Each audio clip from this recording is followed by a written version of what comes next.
আশুলিয়ায় যুবলীগ নেতা হারুনের হুমকিতে আতঙ্কে ভুক্তভোগীরা। জুলাই গণ অভ্যুত্থানে ছাত্রদের ওপর হামলার ৩ মামলার আসামি হয়েও ঘুরছেন প্রকাশ্যে। বিস্তারিত দেখুন আশুলিয়া থেকে জামশেদ জাফরের প্রতিবেদনে। জুলাইয়ে আশুলিয়ায় ছাত্র জনতার ওপর হামলার ঘটনায় দায়ের হওয়া মামলার আসামি মোহাম্মদ হারুন এখনও প্রকাশ্যে ঘুরে বেড়াচ্ছে বলে অভিযোগ করছেন ভুক্তভোগীরা।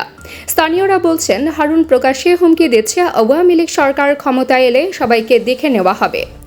জানা গেছে, মোহাম্মদ হারুন আশুলিয়া উপজেলা যুবলীগের একজন সক্রিয় সদস্য হিসেবে পরিচিত। এলাকায় সে যুবলীগ ক্যাডার নামে বেশি পরিচিত। স্থানীয়দের অভিযোগ, হারুন দীর্ঘদিন ধরে বিভিন্ন মানুষের জমি দখল করে আসছে। কারো জমিতে নজর পড়লে মিথ্যা মামলা থেকে শুরু করে ভয়, ভীতি, হুমকি সবই ব্যবহার করছে সে।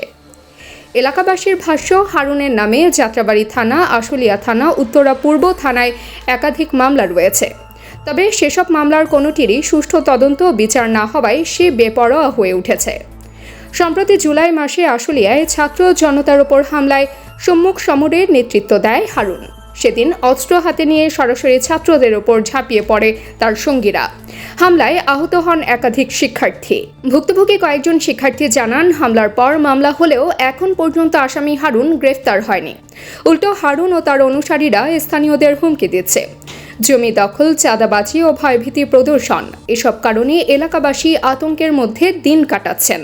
একাধিক ভুক্তভোগী নাম প্রকাশ না করার শর্তে বলেন, হারুনের বিরুদ্ধে আমরা থানায় স্থানীয় রাজনৈতিক নেতাদের কাছে অভিযোগ করেছি, কিন্তু কোনো প্রতিকার পাইনি। উল্টো মামলা তুলে নিতে নানাভাবে চাপ দিচ্ছে হারুনের লোকজন। এলাকাবাসীর দাবি, শিগগিরই হারুনকে গ্রেফতার করে দৃষ্টান্তমূলক শাস্তি দিতে হবে, নয়তো তার ভয়ে কেউ নিরাপদ নয়।